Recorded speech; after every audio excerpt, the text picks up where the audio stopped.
સાથે જી પ્રતીક શું છે આ મામલે સમગ્ર વિગતો?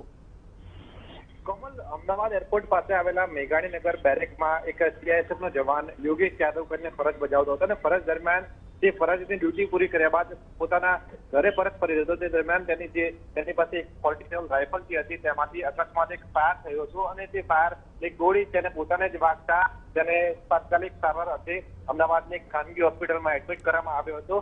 વહેલી સવારની આ ઘટના છે.